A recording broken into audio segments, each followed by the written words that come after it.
Like the title suggests, I've gotten to try out Palia early.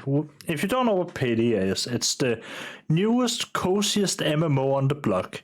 Palia is an MMO without any form of combat. It is self-described as being the MMO that takes the more casual parts of the MMO, the resource gathering, the puzzle solving, and makes it the entirety of the game.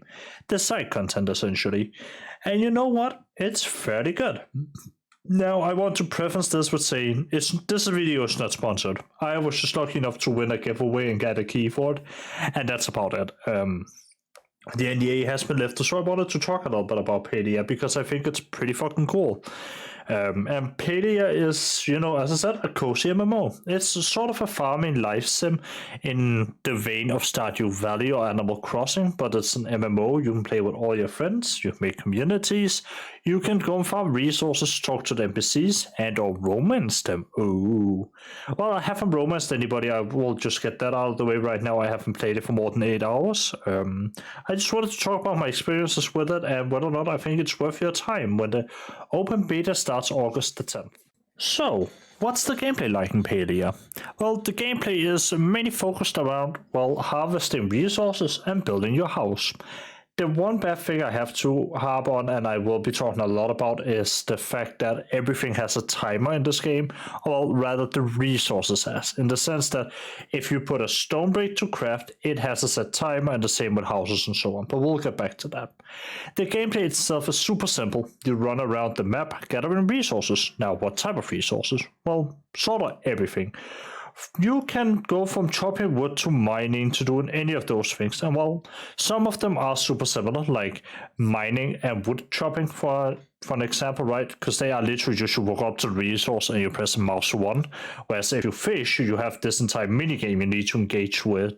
Or if you go bug hunting, which is another thing you can do, you have to sort of play this Pokemon Legends Arceus sort of game where you aim your little bag of powder at the flying bug to hit it before it flies away. You have to sort of do that. And if you just want to go exploring, you can do that as well. There are treasure chests hidden around the world you can go and find and locate. You can do some questing. Those mainly consist of, go here, do that type of quests, which is not the most fun thing in the world, but they are doable and they are acceptable, especially in the cozy nature of the game. I think what is more important is that all the NPCs in the game feel super nice to be around. Being that they feel very homey, there's one character I can say I absolutely despise, mainly due to the sheer amount of puns he says.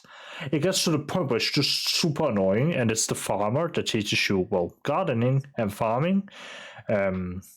Which, by the way, as a skill is fine. I probably wouldn't call it my favorite out of the bunch. That's fishing.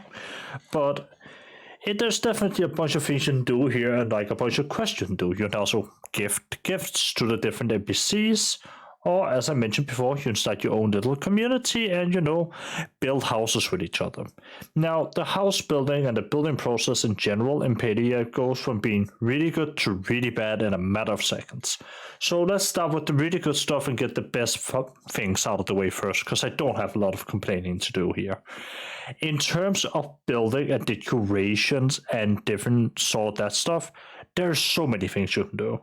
I have now been crafting about 20, 30, maybe a little bit more. I think we are probably at 50th unlock of different furniture, and there's still more. I'm still leveling off my furniture skill, and there's still more furniture I can create, and it seems to just go on forever. Because even when I reach max level, I can get level tokens, which can then unlock new furniture, even at that point for that skill. So it seems to sort of go on forever when it comes to, this furnituring and building up your own home type of thing. And in addition to that, that goes for a lot of the skills as well. I have gone from mining normal rocks to get flint, to mining copper, to mining iron, and I know there's one step above that as well. And same goes for wood chopping, because you can upgrade your tools as you improve. You get new recipes that you can upgrade your tools with.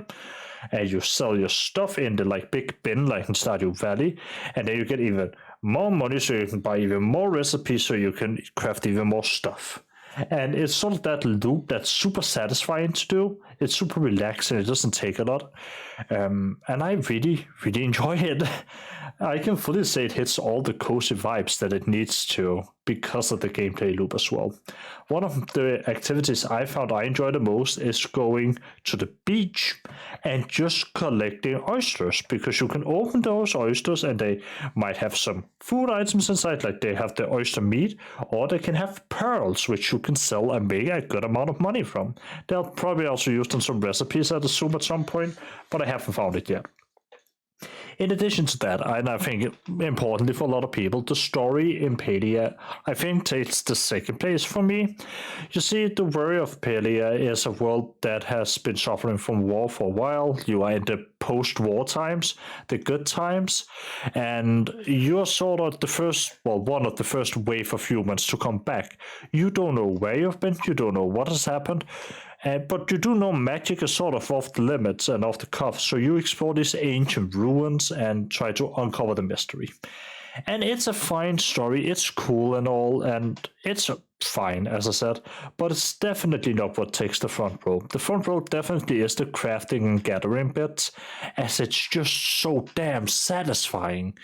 Running around the world never really gets old because it's so pretty and colorful. It's something that I have done now for 8 hours straight. I literally didn't even want to play for 8 hours. I wanted to play for like 4 and then take a break, but then I ended up doing for another 4.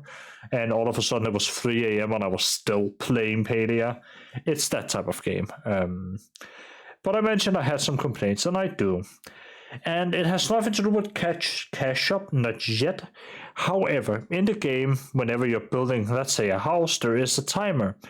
At the moment, the largest timer I've seen is 8 hours for building your first home, which is a lot of time. That cannot be sped up by using real-world money, at least not in the beta right now, which is good. But why the fuck is that there in the first place then? If there isn't any financial, incentive for the company to do so, which there isn't, since you can't skip it, and there doesn't seem to be any other reasons, right? Like, why is it there? It's just there to drive away players or something. Like, it doesn't make any sense. And the same thing goes for crafting certain resources, such as planks and bars and blocks. That also has a timer of like 5-6 minutes, which is offensively a lot. Like, it's a lot of time to sit and just wait for a bar to be crafted, mainly because, as I said, there's no incentive for the dev to do that. There's you can't buy it, you can't skip the timer. There's no skipping, so you have to sit there regardless of if you're a paying player or you're paying it for free, right? So why is it there? It tells me one thing, and that is that they want to avoid a controversy when they add in a mechanic to skip it. It does make me worried because of that. I hope that's not the case, I really do, but it does seem like it, because there's no other reason for it to exist.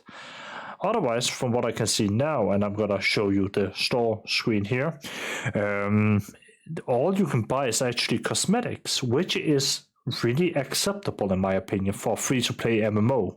Normally there are all sorts of skips and boosts, but there isn't here. It's just cosmetics, and a limited amount of that.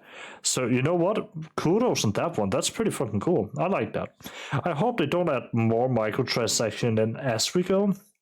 That we have seen some companies that does that, Bungie, but I hope we don't see that here, as the amount of microtransactions right now feels super acceptable for what you're getting. And I think it's important to keep it at that level because while Palia isn't necessarily competitive, there's still something to be said about games that try to, get you to buy a bunch of stuff. And you know what? As long as Palia doesn't do that, I'm fine with it. There isn't any energy system either, so you can relatively pay for however long you want to. That's what I did yesterday. And I have fun throughout all of it. There wasn't a point where I was like, what am I going to do? Because even when I didn't have anything to do, I just went out and chopped some wood or got some clay or explored the lost coasts or anything like that. There's so many things to explore and see, and I think that's important.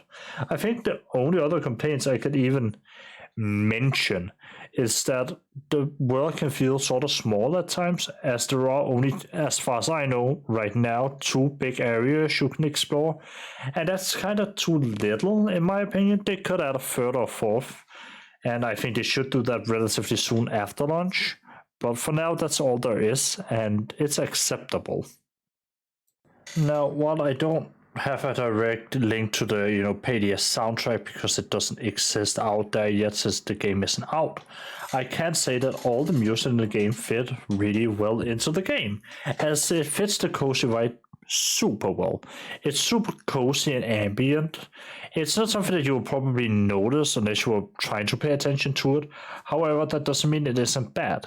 It's not something that I'll have running in the background personally, but it's great ambience music, and it fits the build really well for what it needs to. And I think that's pretty nice in Palia's case, because it does make it into a thing where you just enter the zone of just relaxing, going around and mining and dropping wood and fishing. The fishing is super dope, by the way. I really like the fishing. So I won't be able to just give you a direct soundbite of it yet.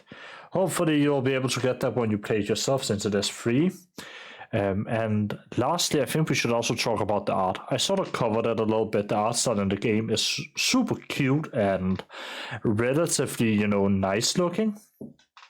And when I say relative, I mean it's not the type of graphics that the super graphically high fidelity obsessed people like.